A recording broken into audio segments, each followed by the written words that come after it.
السلام علیکم ویورز، آپ دیکھ رہے ہیں خیبر کرانیکلز اور میں ہوں وریشہ حسن۔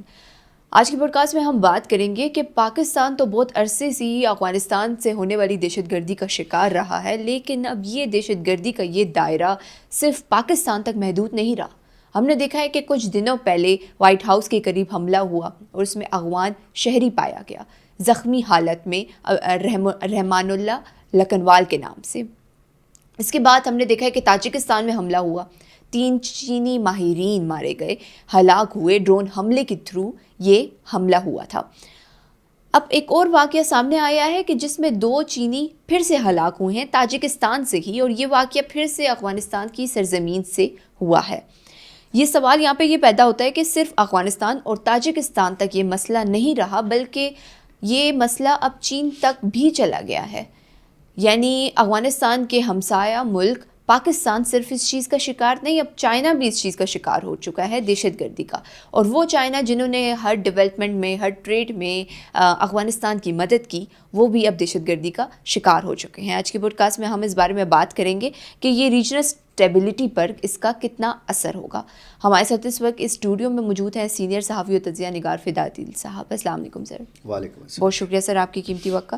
سر یہ جو پہلے تو اس واقعے پہ روشنی ڈالیں کہ جو تاجکستان میں حملہ ہوا ہے، کیا کہیں گے اس بارے میں کہ پہلے 3 چینی ماہرین کو مارا گیا اور اب پھر سے چینیوں پہ حملہ ہوا ہے، تو اس کے پیچھے کی وجہ کیا ہو سکتی ہے؟ آخر چینی ماہرینوں کو ہی کیوں نشانہ بنایا جا رہا ہے؟ دیکھیں، یہاں پہ جس طریقے سے ہم پہلے بات کرتے رہے ہیں کہ اینٹی سی پیک ایلیمنٹس یہاں پہ موجود ہیں، اس خطے کے دشمن موجود ہیں اور اس خطے کے اندر موجود ہیں، بھلے ان کو بہت دور سے ہینڈل کیا جا رہا ہو لیکن یہیں پہ موجود ہیں۔ جو پاکستان کے اندر واقعات ہوتے رہے ہیں، چینی ماہرین، چینی انجینئرز کو مارا جاتا رہا ہے، اب یہ سلسلہ ہم دیکھتے ہیں کہ اب ظاہر ہے کہ چین کی سرمایہ کاری افغانستان کے اندر بھی ہے، چین کی سرمایہ کاری تاجکستان کے اندر بھی ہے، کیونکہ وہاں پہ یہ چینی کمپنیاں جو ہیں ان کے ماہرین یہاں ادھر تاجکستان کے اندر کام کر رہے تھے۔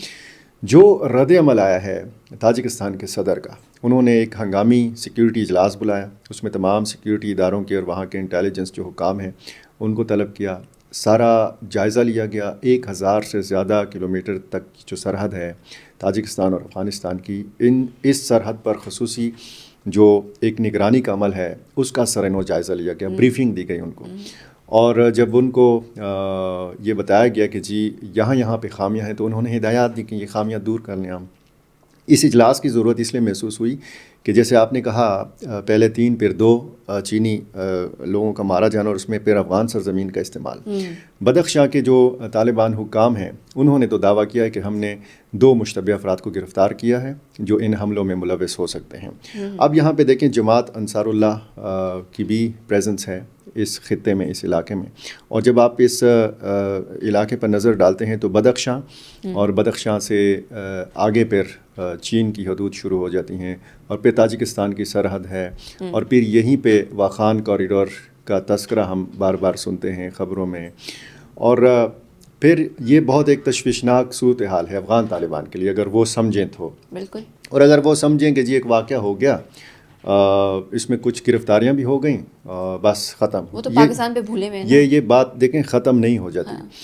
اب جس طریقے کا رد عمل آیا ہے افغان طالبان کا، وہ یہ ہے کہ جی ہم تعاون کے لیے تیار ہیں، تاجک حکام کے ساتھ ہر قسم کا تعاون کرنے کے لیے تیار ہیں۔ انہوں نے تشویش بھی ظاہر کی ہے، یہی تشویش اور یہی تعاون کی پیشکش وہ پاکستان کو نہیں کرتے۔ پاکستان میں کتنے واقعات ہوتے ہیں، کتنی مرتبہ پاکستان یہ کہتا ہے کہ جی افغان نیشنلز ملوث ہیں، کتنی مرتبہ پاکستان نے یہ کہا ہے کہ جی افغان سرزمین کا استعمال ہوا ہے۔ وہاں سے کیا ہوتا ہے؟ وہاں سے پھر جوابی الزام لگایا جاتا ہے کہ جی پاکستان کی سرزمین افغانستان کے خلاف استعمال ہو رہی ہے، داعش خراسان کے کیمپس پاکستان کے اندر موجود ہیں۔ تو یہ جو الزامات کا سلسلہ ہے، اسی وجہ سے ہم یہ دیکھ رہے ہیں کہ پاکستان اور افغانستان کے تعلقات بھی خراب ہیں اور مزید خراب ہوتے چلے جا رہے ہیں۔ دوحہ، استنبول اور پھر ریاض میں جو آدھے گھنٹے کا ایک ہوا مذاکراتی دور اور نامکمل رہ گیا، تو یہ معاملات میرا خیال ہے کہ اس طرح بڑھیں گے اگر وہاں سے تشویش کا اظہار کیا جائے، اگر وہاں سے دکھ کا اظہار کیا جائے کہ جی پاکستان میں حملہ ہوا ہے، عام پاکستانی اس میں شہید ہوئے ہیں، عام شہری ہیں یا فورسز کے لوگ ہیں، اور پھر افغان طالبان یہ کہیں کہ جی آئیں مل کر اس معاملے پہ بات کرتے ہیں، تحقیقات کرتے ہیں مل کر یہ تو پاکستان واضح طور پر کہہ رہا ہے کہ وہاں پہ پاکستانی ملیٹنٹس موجود ہیں اور ان کی سرپرستی ہو رہی ہے افغان طالبان کی طرف سے. افغان طالبان یعنی خود کو بری الذمہ قرار نہیں دے سکتے اس سارے سلسلے میں. پھر ان کو یہ سوچنا چاہیے کہ صرف یہ کہا جاتا تھا کہ جی پاکستان اور افغانستان کی سرحدیں تو ملتی ہیں، لیکن افغانستان کی سرحدیں تو باقی بھی 5 ممالک کے ساتھ ملتی ہیں، تو ان کے ساتھ معاملہ کیوں خراب نہیں ہے؟ اب معاملہ صرف پاکستان کا نہیں ہے. ایران اپنے تحفظات کا افغان سرزمین کے حوالے سے اظہار کر چکا ہے اور ان کے جو مطلوب لوگ ہیں وہ افغانستان میں موجود ہیں. تاجکستان کی صورت اور چین کی صورتحال آپ دیکھیں. اب آپ دیکھیں ETIM East Turkestan Islamic Movement, یہ وہ تنظیم ہے کہ جس کو کہا جاتا ہے کہ یہ بہت بڑا درد سر ہے چین کے لیے، اور اسی وجہ سے پھر واخان کوریڈور کو نہ کھولنے کے حوالے سے بات ہوتی ہے، کیونکہ وہاں پہ سنکیانگ ہے آگے، اور سنکیانگ صوبے میں جو جس طریقے کے حالات ہیں چینی حکام کو، تو وہ نہیں چاہتے کہ افغانستان اور چین کی سرحد کھلے.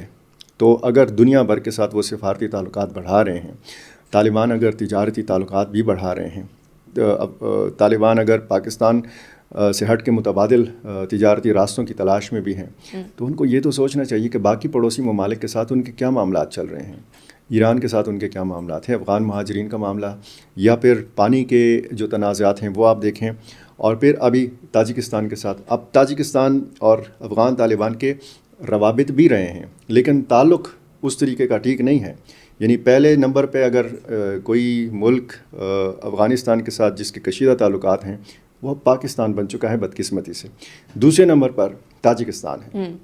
تو یہ اب صرف پاکستان کا معاملہ نہیں ہے، یہ اب امریکہ تک بات چلی گئی ہے. بالکل. کیا لگتا ہے کیا رد عمل آئے گا امریکہ کی طرف سے یہ طالبان کے اس سلسلے میں؟ مطلب ہم نے دیکھا ہے کہ پاکستان بالکل چپ ہے، کچھ کہہ نہیں رہا. دیکھیں امریکہ میں ایک واقعہ ہوتا ہے، اس میں فائرنگ کا ایک واقعہ ہوتا ہے. اگر یہ پاکستان میں اس طرح کا واقعہ ہو تو ہم اس کو معمول کا واقعہ سمجھتے ہیں. بالکل معمول کا واقعہ سمجھیں گے. اس میں پھر پہلے جب ابھی زخمی ہوئے تھے ان کے نیشنل گارڈز کے لوگ، تو کتنا بڑا طوفان مچا، جیسے 9/11 ہو گیا ہو. پھر اس کے بعد نیشنل گارڈ کی ایک خاتون جو ہے وہ دم توڑ گئی زخموں کی تاب نہ لا کر. تو اس کے بعد بھی اور اس ہلاکت سے پہلے بھی جو صورتحال تھی، جو رد عمل تھا نیشنل گارڈز میں اضافہ کرنا، ڈونلڈ ٹرمپ کی طرف سے افغانیوں کے حوالے سے یا غیر ملکیوں جو تارکین وطن ہیں ان کے حوالے سے فیصلہ کرنا کہ ان کی دوبارہ سے چھان بین ہوگی، اور افغانستان کو دوزخ قرار دینا. اب واقعہ ہوتا ہے امریکہ کے اندر ایک انڈیویجول اس میں ملوث ہے جو بدقسمتی سے افغان ہے اور جس نے اتفاق سے CIA کے لیے کام کیا ہے. تو یہ تو آپ کا اپنا بندہ ہوا. تو اگر ایک انڈیویجول ایک کام کرتا ہے اس کی بنیاد پر پورے ملک کو دوزخ قرار دینا، یہ بھی ناانصافی ہے. پہلے آپ تحقیق کریں واقعہ کیا ہے، کس تنظیم سے تعلق ہے، کس نے اس کی برین واشنگ کی ہے، کس نے اس کو اس حملے پہ اکسایا ہے. پوری طرح تحقیقات مکمل نہیں ہوتی اور آپ پورے ملک پہ چڑھائی کر دیتے ہیں، پوری ایک قومیت کے اوپر چڑھائی کر دیتے ہیں.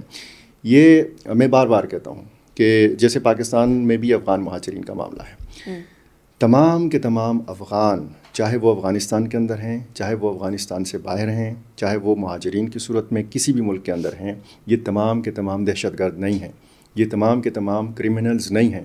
لیکن ہوتا کیا ہے کہ جب واقعات میں افغان نیشنلز نکلتے ہیں تو پھر ظاہر ہے کہ رد عمل میں اضافہ ہوتا ہے. جیسے پاکستان کے اندر حملہ ہوتا ہے تو کہا جاتا ہے کہ جی اتنے ان میں افغان نیشنلز تھے، پھر تمام کے تمام افغان شہریوں کو، افغان مہاجرین کو ہم عجیب نظروں سے دیکھنے لگتے ہیں. یہی معاملہ ہوا امریکہ اور افغانستان کے بیچ میں. اب یہ جو تاجکستان کا معاملہ ہے یہ خاصا سنجیدہ معاملہ ہے. یہ اب ایسا معاملہ نہیں ہے کہ جی صدر نے وہاں کے اجلاس بھی بلا لیا، فیصلے بھی کر لیے. اب وہاں سے یہ کہنا کہ جی تمام افغان مہاجرین کو ڈیپورٹ کر دیا جائے تاجکستان سے، یہ کتنا بڑا فیصلہ ہے. بالکل. تو ظاہر ہے کہ اب تحقیقات ہونی چاہیے، اور اس میں جیسے میں نے کہا جماعت انصار اللہ، ETIM، تائش خراسان، TTP، باقی پاکستانی ملیٹنٹس، BLA، مجید بریگیڈ، بہت ساری تنظیمیں ہیں. اس میں القاعدہ بھی موجود ہے لیکن وہ اس طریقے سے فعال نہیں ہے، اور اس میں ہم خارج از امکان نہیں قرار دے سکتے اس سلسلے کو جو بڑا ہے افغان طالبان اور ہندوستان کے بیچ میں.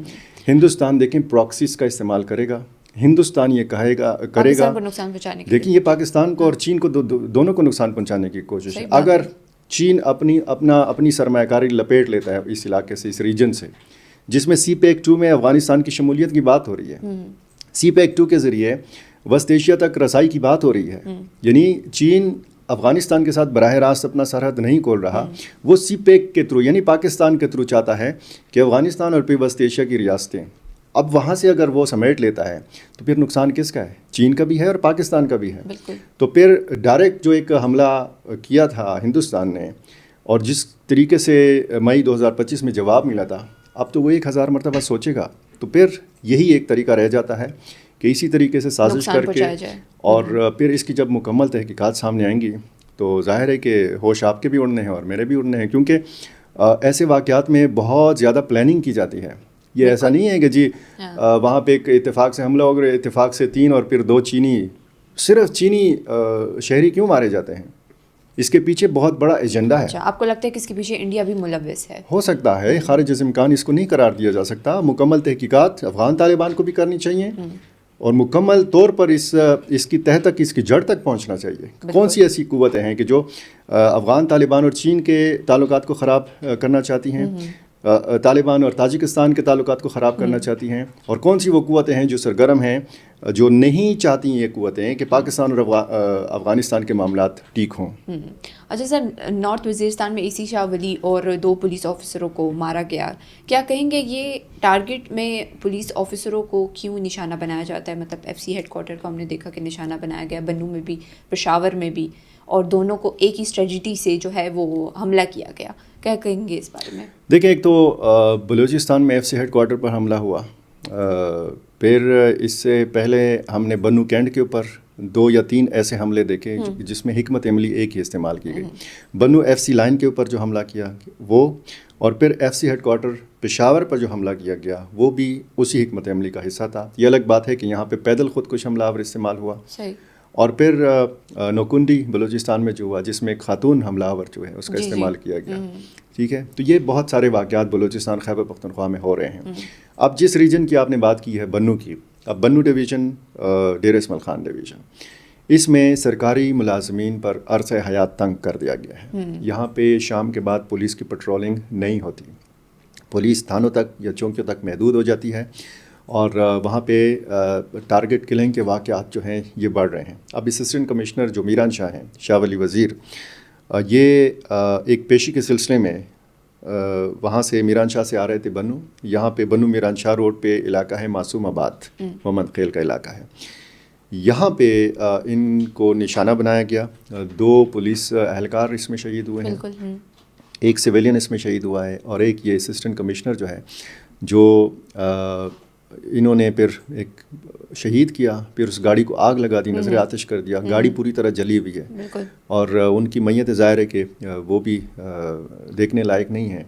یہ جو صورتحال ہے یہ بڑھ رہی ہے. اب بنو میران شاہ روڈ پہ یہی جو علاقے ہیں، یہاں پہ کہا گیا تھا کہ جی 1 کلومیٹر سڑک کے اس طرف اور اس طرف جو باغات ہیں ان کو ختم کر دیا جائے. وہاں پہ محمد خیل اور ممش خیل اور ان قبیلوں نے بڑا سخت احتجاج کیا تھا کہ یہ تو ہمارا روزگار کا ذریعہ ہے، بجائے اس کے کہ آپ یہ کریں، آپ سیکیورٹی بڑھا دیں. تو پھر ایک جرگہ ہوا محمد خیل اقوام کے ساتھ، وہاں کے عسکری اور انتظامی جو افسر ہیں ان کے ساتھ.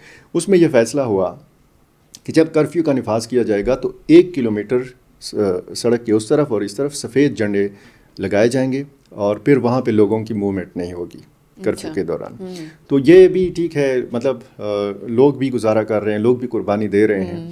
ظاہر ہے کہ جب کرفیو کا نفاذ ہوتا ہے، سڑک جب بند ہوتی ہے تو کاروبار بند ہوتا ہے، اور جب دہاڑی دار مزدور سارا دن گھر میں بیٹھا رہے تو پھر یہ بھی ایک قربانی کی قسم ہے. ضروری نہیں ہے کہ آپ کو گولی لگے تو آپ نے قربانی دی. تو یہ سلسلہ جو ہے یہ ادھر بڑھ رہا ہے، اور اس علاقے میں مختلف تنظیموں کی سرگرمیاں ہیں.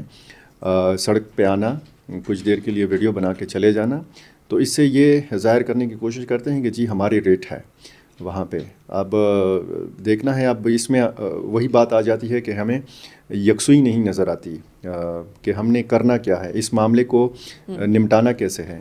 ہم نے مذاکرات بھی کر کے دیکھ لی افغانستان کی حکومت کے ساتھ، ریاست پاکستان کا واضح فیصلہ ہے کہ کس طرح نپٹا سکتے ہیں ہم یہ جو ہے سچویشن چل رہی ہے. دیکھیں، ایک تو ریاست پاکستان کا واضح فیصلہ تھا کہ ہم کسی گروپ کے ساتھ مذاکرات نہیں کریں گے. ہم یعنی ریاست کے ساتھ، حکومت کے ساتھ مذاکرات کرے گی، اور وہی ہم نے دوحہ، استنبول اور اب ریاض میں دیکھا. یہاں پہ اندرونی صورتحال جو ہے پاکستان کے اندر، یہ جو سیاسی تقسیم اور خلیج ہمیں نظر آتی ہے، اسی کو پاٹنے کے لیے جو ملیٹنٹ گروپس ہیں یہ موقع کا فائدہ اٹھاتے ہیں. یہ پھر بیچ میں گھس جاتے ہیں اور اپنا کام، اپنی کارروائی جو ہے وہ جاری رکھتے ہیں.